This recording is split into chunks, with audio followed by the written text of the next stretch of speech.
అందరికీ నమస్కారం. ఎస్ఎస్ తెలుగు క్రియేషన్స్‌కి స్వాగతం. వీడియో నచ్చితే ఓం నమో నారాయణ అని కామెంట్ చేయండి ఫ్రెండ్స్. చేయండి.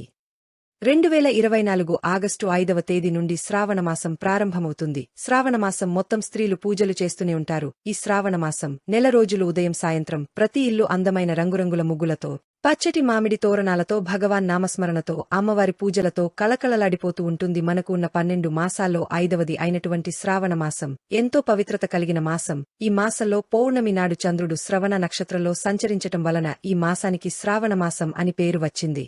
ఆ మహావిష్ణువు భార్య అయిన లక్ష్మీదేవికి ఈ మాసం అంటే మహాప్రీతికరం. మహావిష్ణువు జన్మ నక్షత్రం శ్రావణ నక్షత్రం కావటం వలన ఆ పేరుతో ఏర్పడిన శ్రావణమాసం మహావిష్ణువుకు పూజకు కూడా ఎంతో ఉత్కష్టమైనది. ఈ మాసంలో అనేక పూజలు చేస్తారు. ఎన్నో శుభకార్యాలు, పెళ్లిళ్లు, వ్యాపారాలు, మంచి పనులు అన్నీ కూడా ఈ నెలలో చేయడం వలన శుభ ఫలితాలను ఇస్తాయి అని అందరూ నమ్ముతూ ఉంటారు. ఈ నెలలో అనేక వ్రతాలను చేస్తారు. ఈ మాసంలో భక్తితో ఆచరించే ప్రతి పూజకు తగిన ప్రతిఫలముంటుందంటున్నారు పండితులు. అయితే ఈ శ్రావణమాసం ప్రారంభమయ్యేలోపు ఈ 8 వస్తువుల్లో ఏ ఒక్క వస్తువును ఇంటికి తెచ్చుకున్న 7 తరాలకు సరిపడా ఐశ్వర్యం వస్తుంది. కుబేరులుగా మారిపోతారు. లక్ష్మీదేవి మీ ఇంటికి వస్తుంది. మీరు చేసే పూజలకు 1000 రెట్ల ఫలితాలను ఇస్తుంది అని పండితులు చెబుతున్నారు. శ్రావణమాసం స్టార్ట్ అయ్యేలోపు ఈ వస్తువులను తెచ్చి పూజ గదిలో పెట్టుకోవడం వలన శ్రావణమాసంలో మీరు చేసే పూజలకు అధిక ఫలితం వస్తుంది.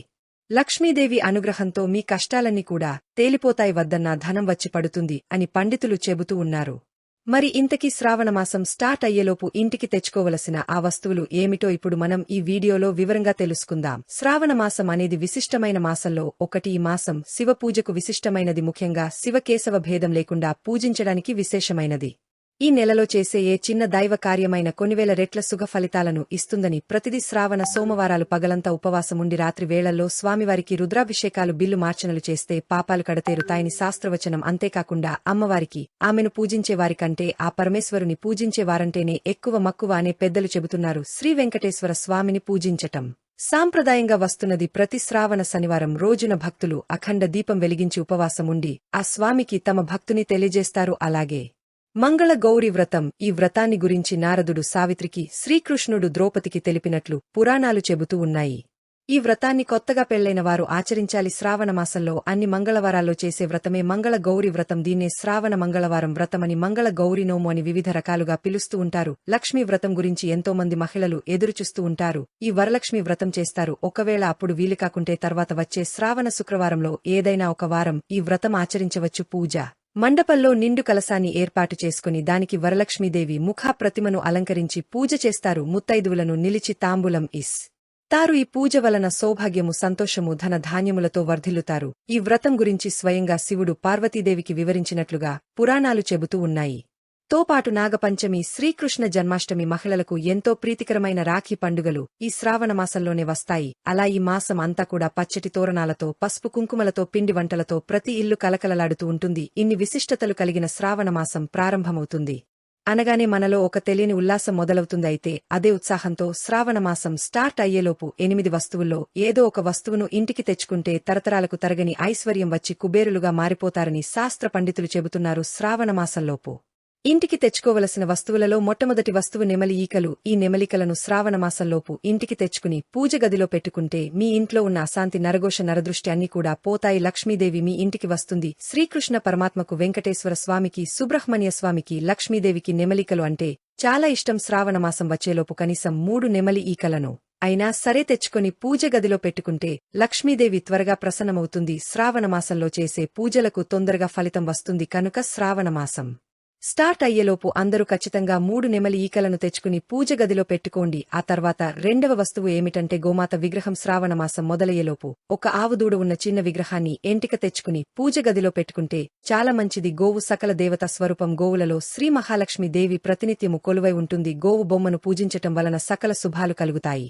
లక్ష్మీ అనుగ్రహం కలుగుతుంది. గోమాతను శ్రావణమాసం వచ్చేలోపు తెచ్చుకుని శ్రావణమాసంలో వచ్చే శుక్రవారం రోజు పాలతో అభిషేకించినట్లయితే మీ అమ్మవారి అనుగ్రహం పరిపూర్ణంగా సిద్ధింపచేసుకోవచ్చు. కాబట్టి శ్రావణమాసంలోపు అందరూ కూడా గోవు బొమ్మను తెచ్చుకుని పూజ గదిలో పెట్టుకోండి. ఇక శ్రావణమాసం స్టార్ట్ అయ్యేలోపు ఇంటికి తెచ్చుకోవలసిన 3వ వస్తువు ఏమిటంటే దక్షిణావృత సంఘం. శ్రావణమాసంలోపు దక్షిణావృత సంఘాన్ని తెచ్చుకుని పూజ గదిలో పెట్టుకుని శ్రావణమాసంలో ఆ సంఘంలో నీళ్లు పోసి ఆ నీటితో శివుడికి గాని, విష్ణుమూర్తికి గాని, సాలగ్రామానికే గాని అభిషేకం చేస్తే మీకు ఉన్న కష్టాలన్నీ కూడా పోతాయి, జరగని ఐశ్వర్యం వస్తుంది, శంఖాలు అనేవి సముద్రంలో దొరుకుతాయి. సముద్రం అంటే లక్ష్మీదేవి పుట్టినిల్లు, శ్రీమన్నారాయణ ఉనికి, అత్తగారిల్లు. శంఖాలు సముద్రంలో పుట్టాయి, లక్ష్మీదేవికి సోదరులు అవుతాయి. కనుక శ్రావణమాసం వచ్చేలోపు ఒక దక్షిణావృత శంఖాన్ని తెచ్చుకుని పూజ గదిలో పెట్టుకుంటే మీకు అన్ని శుభాలే జరుగుతాయి. 4వ వస్తువు ఏమిటంటే లక్ష్మీ గవ్వలు. వెనక్కి తిప్పినప్పుడు పసుపు రంగులో ఉండే గవ్వలను లక్ష్మీ గవ్వలు అంటారు. ఈ లక్ష్మీ కపలను కనీసం ఒక 9 అయినా సరే శ్రావణమాసం వచ్చేలోపు తెచ్చుకుని ఒక ప్లేట్లో వేసి పూజగదిలో పెట్టుకోవాలి. ఇలా పెట్టడం వలన లక్ష్మీదేవి మీ ఇంటికి వస్తుంది. భార్యాభర్తల మధ్య ఎలాంటి కలహాలు రాకుండా ఉంటాయి. దంపతుల మధ్య ఐక్యం పెరుగుతుంది, అన్యోన్య దాంపత్యం ఉంటుంది. ధనానికి లోటు అనేది రాదు. అంతేగాక మీరు చేసే పూజలకు ఫలితం వస్తుంది. కనుక శ్రావణమాసం వచ్చేలోపు లక్ష్మీ ప్యాకెట్ 4 సామాను అంటారు. ఇదంటే లక్ష్మీదేవికి చాలా ప్రీతి కాబట్టి ఈ 4 సామాను శ్రావణమాసంలోపు కొన్ని తెచ్చుకుని పూజ గదిలో ముగ్గు వేసి ఆ ముగ్గు మీద పెట్టండి. ఇలా పెట్టడం వలన రాత్రిపూట అమ్మవారు వచ్చి ఆ 4 సామాన్లు ధరిస్తుంది, పొంగిపోయి ప్రసన్నురాలవుతుంది. కాబట్టి శ్రావణమాసంలోపు పూజ గదిలో 4 సామాను తెచ్చి పెట్టుకోండి. ఇక ఆఖరుగా భగవద్గీత. ఇప్పటివరకు పూజగదిలో భగవద్గీత పెట్టకపోతే తప్పకుండా శ్రావణమాసం వచ్చేలోపు పెట్టుకోండి. ఖచ్చితంగా మంచి జరుగుతుంది. శ్రావణమాసం వచ్చేలోపు ఈ 8 వస్తువుల్లో నుండి ఏ ఒక్క వస్తువును తెచ్చుకున్న తరతరాలకు తరగని ఐశ్వర్యం వస్తుంది. లక్ష్మీదేవి అనుగ్రహంతో కుబేరులుగా మారిపోతారు. ఈ వస్తువులు ఆల్రెడీ ఉన్నవారు తెచ్చుకోవలసిన పనిలేదు, లేనివారు మాత్రం తెచ్చుకోవాలి. అలా తెచ్చుకోవటం వలన శ్రావణమాసంలో మీరు చేసే పూజలకు అధికరణట్ల ఫలితం వస్తుంది. శ్రావణమాసం వస్తుంది అనగానే ప్రతి ఇంటిలో లక్ష్మీదేవి తిరుగుతున్నట్లుగా అనిపిస్తుంది.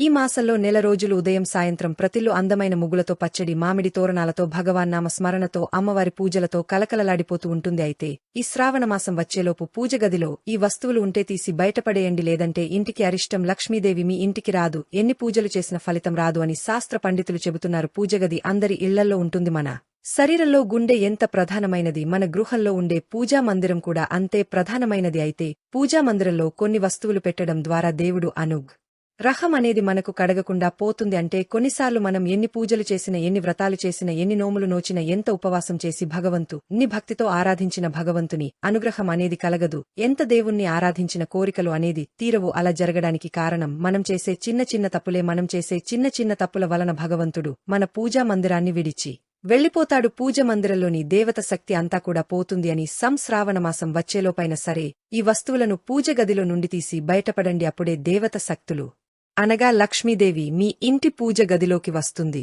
మీరు చేసే పూజలకు ఫలితాలను ఇస్తుంది. శ్రావణమాసం వచ్చేలోపు అందరూ ఒక్కసారి పూజకు దిని క్లీన్ చేసుకోండి.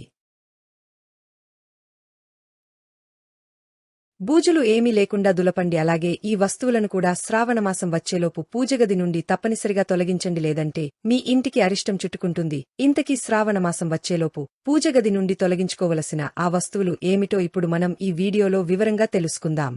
మొదటిగా పూజ గదిలో దివంగతుల యొక్క చిత్రపటాలు అంటే చనిపోయిన వారి ఫోటోలు అసలు పెట్టకూడదు. అంటే తాత, నానమ్మ, తల్లిదండ్రులు గాని చనిపోతే కొంతమంది వారి చిత్రపటాలను తెచ్చి పూజ గదిలో పెడుతూ ఉంటారు. కాని అది పెద్ద పొరపాటు. జన్మనిచ్చిన తల్లిదండ్రులు దేవుళ్లే కదా, వాళ్లు దేవుళ్లతో సమానమే కదా. వారి ఫోటోలను కూడా పూజ గదిలో పెట్టి దేవుడికి పూజ చేసేటప్పుడు వాళ్లకు కూడా పూజ చేసేస్తే 2 పనులు ఒకేసారి పూర్తయిపోతాయి కదా అనుకుంటూ ఉంటారు. కాని అది పెద్ద తప్పు. ఎందుకంటే పితృదేవతలు ఉన్న చోటకు దేవతలు రారు, దేవతలు ఉన్న చోటకి పితృదేవతలు రారు. అందుకే పితృకార్యాలు చేసేటప్పుడు దేవతలను ఆహ్వానించే పనులు చేయరు. ఇంటికి తోరణం కట్టరు, ముగ్గు వేయరు, ఇంట్లో గంట వాయించరు. దేవతలకు పితృదేవతలకు ఒక ఒప్పందం ఉంది. దేవతలు ఉన్నటువంటి చోటికి పితృదేవతలు రారు, పితృదేవతలు ఉన్న చోటుకు దేవతలు రారు. కాబట్టి చనిపోయిన పితృదేవతల ఫోటోలు పూజగదిలో పెడితే దేవతలు ఆ పూజగదిలో ఉండరు, వెళ్లిపోతారు.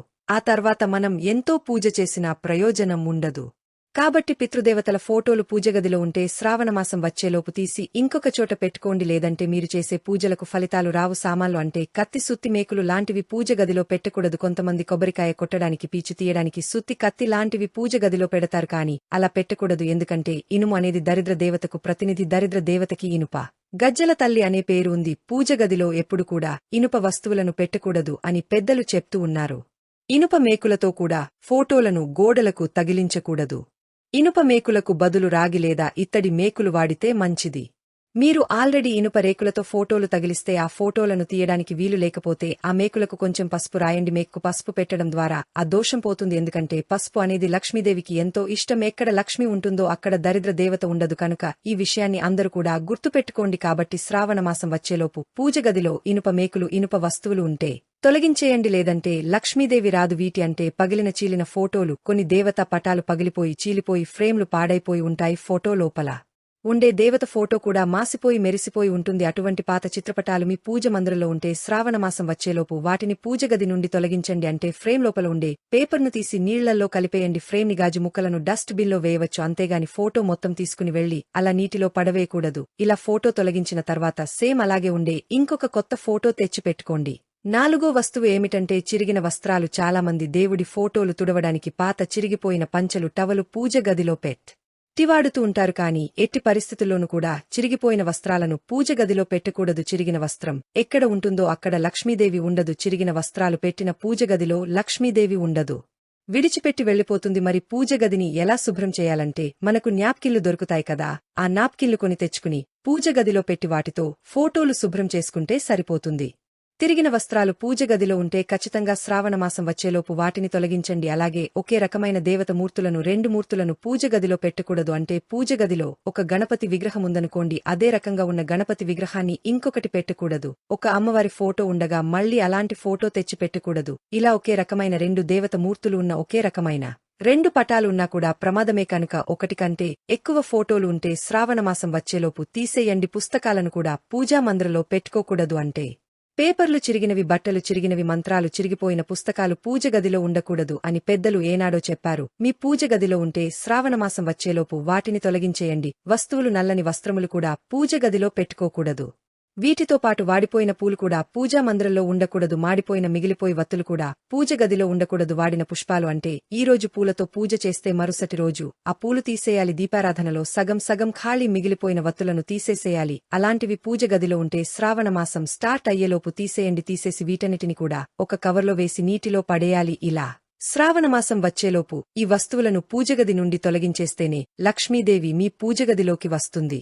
మీరు చేసే పూజలకు ఫలితాలను ఇస్తుంది. లేదంటే మాత్రం మీ ఇంటికి అరిష్టం చుట్టుకుంటుంది. కనుక శ్రావణమాసం వచ్చేలోపు అందరూ కూడా ఈ వస్తువులు మీ పూజ గదిలో ఉంటే తొలగించుకోండి. మీకు ఈ వీడియో నచ్చితే తప్పకుండా లైక్ చేసి షేర్ చేయండి.